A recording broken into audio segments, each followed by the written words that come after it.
Hello friends, आज जैसा कि कल हम लोग बेलन का क्वेश्चन देख रहे थे कि बेलन पर आधारित जो प्रश्न बनते थे उसका सॉल्यूशन कल हम लोग देखे, ठीक है। और आज हम लोग देखते हैं उससे आगे कुछ क्वेश्चंस को जो बेलन से रिलेटेड है।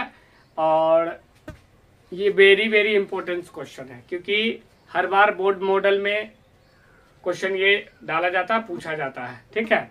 तो हम लोग देखते हैं कुछ इंपॉर्टेंट क्वेश्चन को जो सिलेंडर यानी बेलन पर आधारित होता है, ठीक है। तो आज देखते हैं प्रश्न नंबर 1, क्वेश्चन नंबर 1 स्टार्ट करते हैं और देखते हैं क्या क्वेश्चन है, ठीक है। जैसे एक क्वेश्चन दिया हुआ है कि 7 सेमी व्यास, 7 सेमी नहीं है, 7 डेसीमीटर है। क्या है? 7 डेसीमीटर, 7 डेसीमीटर व्यास, ठीक है।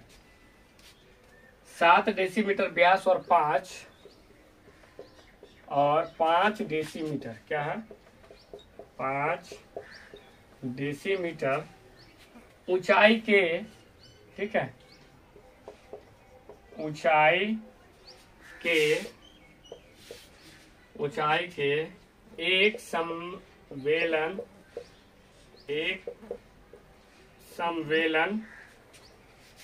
का वक्र पृष्ठ मालूम कीजिए, का वक्र पृष्ठ मालूम कीजिए, का वक्र पृष्ठ मालूम कीजिए, ठीक है। तो ये क्वेश्चन है 7 डेसीमीटर व्यास और 5 डेसीमीटर ऊंचाई के एक सम्मेलन का वक्र पृष्ठ मालूम कीजिए, यानी सरफेस एरिया इसका निकालना है, ठीक है। तो 7 डेसीमीटर व्यास है, यानी डी जो है डायमीटर जो है वो कितना है? 7 डेसीमीटर का है ना। तो 7 डेसीमीटर का जो ये है व्यास है तो त्रिज्या निकल के आएगा 7/2 डेसीमीटर, है ना, 7/2 डेसीमीटर, ठीक है। और आपसे ऊंचाई इसका जो हाइट है वो कितना दिया है? 5 डेसीमीटर का। कितना है? 5 डेसीमीटर का, है ना। क्यों? क्योंकि अगर डी होता है 2 इंटू आर, तो आर इज इक्वल टू होगा D/2, है ना। इसी फार्मूला से हम यूज करके उसको सॉल्व किए, ठीक है। तो त्रिज्या निकल के आ गया 7/2 डेसीमीटर और हाइट आ गया 5 डेसीमीटर। तो आपसे पूछा क्या जा रहा है? वक्र पृष्ठ क्षेत्रफल पूछा जा रहा है। तो आपको पता है समवेलन का, क्या लिखा है? समवेलन का वक्र पृष्ठ क्षेत्रफल, ठीक है, बराबर होता है 2 पाई आर और एच। तो 2 इंटू पाई का मान होता है 22/7 और आर का मान है कितना? त्रिज्या का मान है 7/2 और एच यानी ऊंचाई का मान है 5, है ना। तो 7 से 7 खत्म, 2 से 2 खत्म, बचा कितना? 22 × 5 यानी 110, ठीक है, डेसीमीटर। 110 डेसीमीटर जो आएगा ये हमारा हो जाएगा 110 डेसीमीटर स्क्वायर आएगा। क्यों? क्योंकि क्षेत्रफल पूछा जा रहा है, तो 110 डेसीमीटर स्क्वायर जो आएगा वो हमारा आंसर हो जाएगा, ठीक है। तो पहला क्वेश्चन था। अब आगे नेक्स्ट क्वेश्चन देखते हैं कि नेक्स्ट क्वेश्चन में क्या मतलब पूछा जा रहा है और नेक्स्ट क्वेश्चन बनाएंगे कैसे, ठीक है। तो देखते हैं अगले प्रश्न, ठीक है। आप लोग जो चाहें, जो भी बच्चे चाहेंगे तो इसका स्क्रीनशॉट ले सकते हैं, और नहीं तो इसको वीडियो को रोक करके इसको नोट डाउन कर सकते हैं, ठीक है। तो दूसरा नंबर क्वेश्चन देखते हैं हम लोग, ठीक है। दूसरा नंबर क्वेश्चन को देखते हैं, ठीक है। चलिए दूसरा नंबर क्वेश्चन देखते हैं।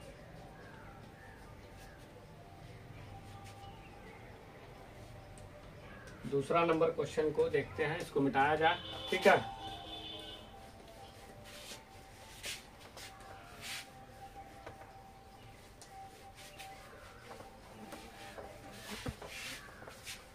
दूसरा नंबर क्वेश्चन को देखा जाए क्या पूछ रहा है हमसे, ठीक है।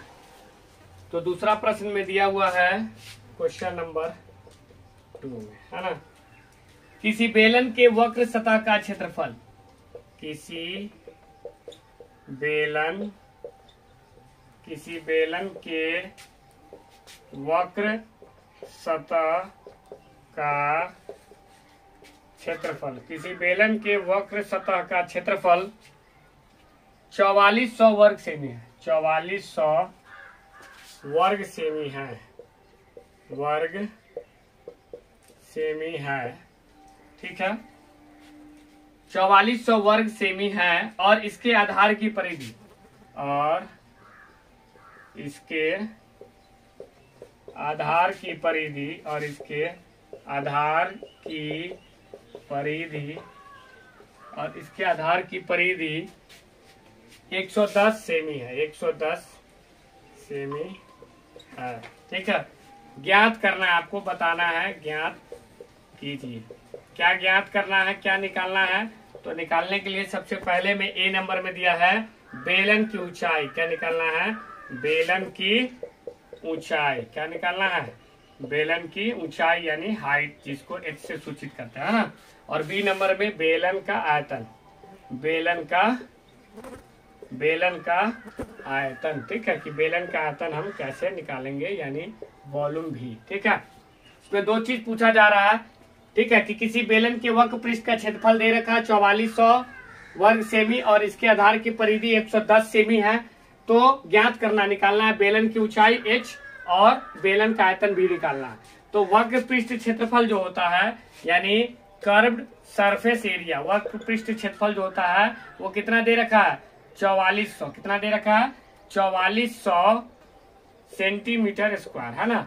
और आधार की परिधि दे रखा है, आधार की परिधि, जिसको आधार की परिधि को हम लोग कहते हैं वृत्त की परिधि, ठीक है। तो आधार की परिधि को क्या कहेंगे? वृत्त की परिधि। क्यों? क्योंकि बेलन में क्या होता है, जो आधार की परिधि होती है, वो जो आधार होता है वो वृत्ताकार होता है, इसलिए आधार की परिधि यानी वृत्त की परिधि के बराबर होता है ना। ये बेलन है तो इसमें ये हाइट है, ये त्रिज्या है ना।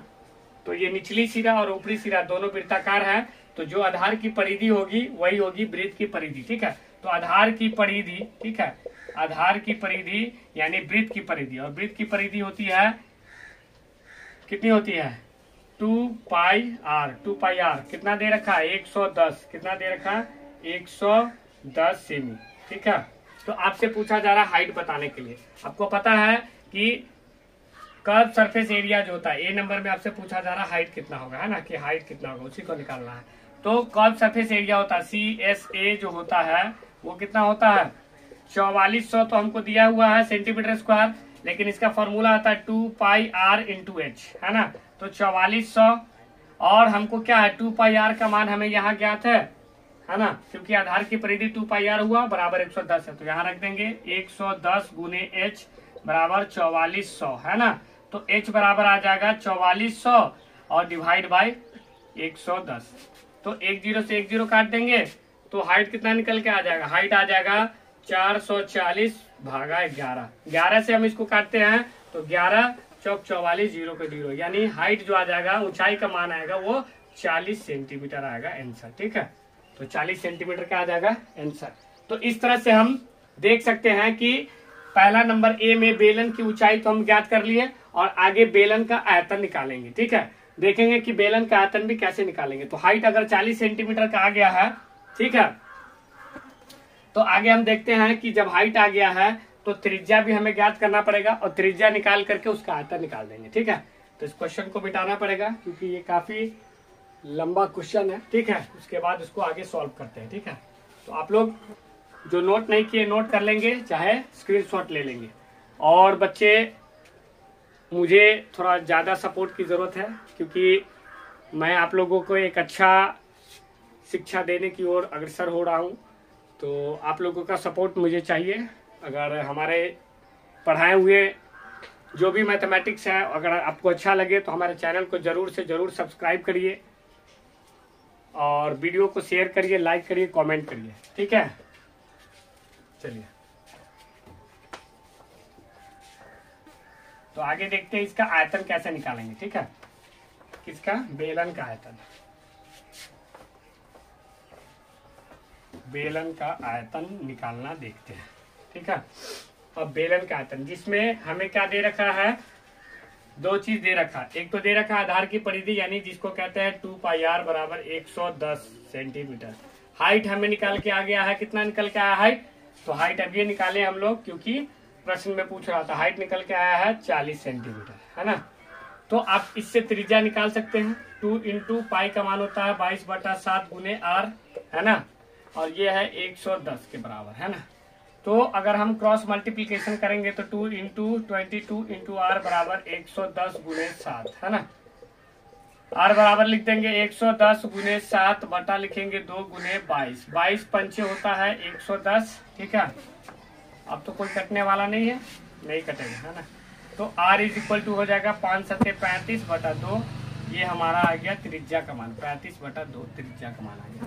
हमें इससे पूछ रहा था बी नंबर में बेलन का आयतन ज्ञात करने के लिए। आयतन क्या होता है, वॉल्यूम बराबर होता है बेलन का पाई आर स्क्वायर एच। क्या होता है, पाई आर स्क्वायर एच। तो पाई का मान होता है 22/7, आर का मान हमें ज्ञात हो गया है 35/2, इसका स्क्वायर कर देंगे, एच तो हमें ज्ञात है 40। अब इसको फाइंड आउट करेंगे यानी निकालेंगे 22/7 गुने 35, कितना है 35/2 गुने 35/2 और गुने 40, ठीक है, ठीक है। अब इसको 7 से काटते हैं, 35 को 7 × 35, ठीक है। अब ये चित्र को मिटा दिया जाए, ठीक है। तो 5 मतलब काट दिए, फिर 2 से काटते हैं 22 को तो 11 होता है, 2 से काटते हैं 40 को तो 20 होता है ना। तो नीचे वाले जितने भी डिनोमिनेटर थे सारे कट हो गया, ठीक है। ऊपर कितने बचे 11 × 5 × 35 × 20, इसको मल्टीप्लाई करिएगा, जो भी आएगा वो उतना सेंटीमीटर क्यूब आपको वॉल्यूम आ जाएगा, ठीक है। वो क्या हो जाएगा, वॉल्यूम, ठीक है। तो इस तरह से हम बेलन का आयतन भी ज्ञात कर लिए, ठीक है। तो हम लोग देख रहे हैं कि बड़ी आसानी से बेलन के प्रश्न जो भी है उसको हल कर पा रहे हैं, ठीक है। और आप लोग भी चाहेंगे तो इसको ज्यादा से ज्यादा देख करके इस वीडियो को समझते हुए, मैथ्स को समझते हुए आराम से बनाएंगे और प्रैक्टिस करेंगे मैथ्स का, क्योंकि मैथ्स प्रैक्टिस पर आधारित होता है। जितना ज्यादा आप प्रैक्टिस करेंगे उतना ज्यादा आप सीखेंगे, ठीक है। एक और क्वेश्चन देखते हैं, नेक्स्ट क्वेश्चन, एक और क्वेश्चन देखते हैं, ठीक है। क्वेश्चन क्या दिया है, चलिए एक और क्वेश्चन है, बहुत अच्छा क्वेश्चन है ये, ठीक है। आगे देखते हैं, इसको मिटाते हैं।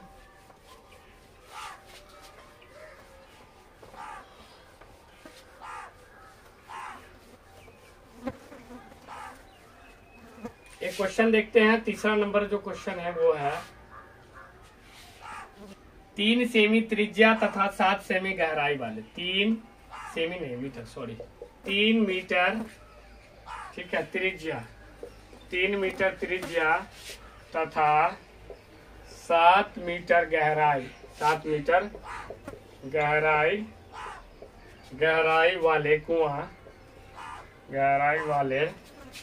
कुआं खोदने, कुआं को खोदने में 30 रुपया प्रति घन मीटर यानी आयतन, है ना, घन मीटर की दर से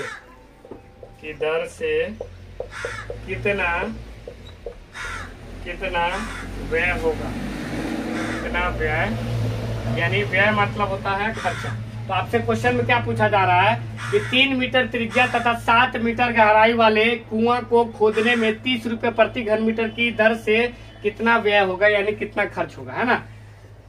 तो ये पूछा जा रहा है आपसे क्योंकि त्रिज्या दे रखा है, कितना है त्रिज्या 3 मीटर का है, गहराई यानी उसकी ऊंचाई h कितना दे रखी है 7 मीटर की, और ये प्रति घन मीटर जहां भी लिखा रहा है तो आप उससे समझ लेंगे कि 1 मीटर क्यूब, प्रति घन मीटर का मतलब हो गया 1 मीटर क्यूब का जो खर्च है वो कितना है 30 रुपया है खोदने में, है ना, 30 रुपया है गड्ढा को खोदने में, ठीक है। गड्ढा कैसा है, तो बेलनाकार गड्ढा है, हम आपको बता चुके गड्ढा कैसा है, तो बेलनाकार गड्ढा है, ठीक है। तो इसको गड्ढा करने में रुपया कितना लग रहा है 30 रुपया प्रति मीटर क्यूब, मतलब 1 मीटर क्यूब गड्ढा करने में लग रहा है 30 रुपया, ठीक है।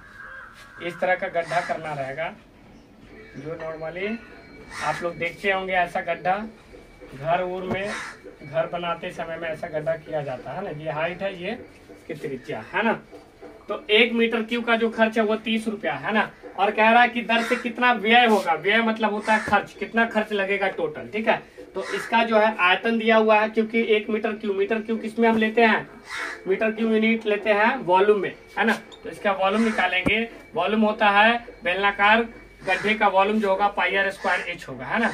पाई का मान होगा 22/7, आर का मान हो जाएगा 3 और एच का मान हो जाएगा 7, है ना। तो रख देंगे 3 का स्क्वायर, तो 22/7 गुने 3 का स्क्वायर 9 गुने हो जाएगा 7, 7 से 7 कैंसिल हो गया, तो 22 गुने 9 कितना आ जाएगा, 22 गुने 9, 9 दूनी 18 के 8 हासिल 1 गुने 18 1 19 198 कितना आएगा 198 मीटर क्यूब आ जाएगा, है ना। क्योंकि ठीक है 198 मीटर क्यूब आ जाएगा, क्योंकि इसका आयतन ही इसमें दिया हुआ है कि 1 मीटर क्यूब, क्या लिखा है 30 रुपए प्रति घन मीटर, यानी 1 मीटर क्यूब का खर्चा कितना है 30 रुपया है, तो आपको लिखना पड़ेगा। इसीलिए 198 मीटर क्यूब का जो खर्च होगा का खर्च यानी व्यय बराबर हो जाएगा 198 इंटू 30। अब 30 से इसको गुना कर देंगे, इसमें 30 से गुना करेंगे, तो 30 से अगर गुना करते हैं तो कितना होगा, 1 0 तो पहले डाल दो, 3 8 24 के 4 हासिल 2, 3 9 27 27 और 2 29 के 9 हासिल 2, 3 1 3 और 2 5 5,940 कितना खर्च आएगा 5,940 रुपया खर्च आएगा, ठीक है। क्योंकि 1 मीटर क्यूब का खर्च 30 रुपया है, तो हमारा जो आयतन आया वो कितना आया है, वो हमारा आयतन आया है 198 मीटर क्यूब। तो 198 मीटर क्यूब का जो खर्च होगा वो हो जाएगा 30 रुपए के हिसाब से 5,940 रुपए, यही हमारा खर्च होगा, ठीक है। तो आप व्यय यानी खर्च निकाल लिए, ठीक है। तो आप आसानी से इस तरह के सवाल हल कर सकते हैं, और आज के लिए हम लोग इतना ही रहने देते हैं। आगे फिर कल किसी टॉपिक पर, नया टॉपिक पर हम लोग देखते हैं, वीडियो को बनाएंगे और देखेंगे। Thank you.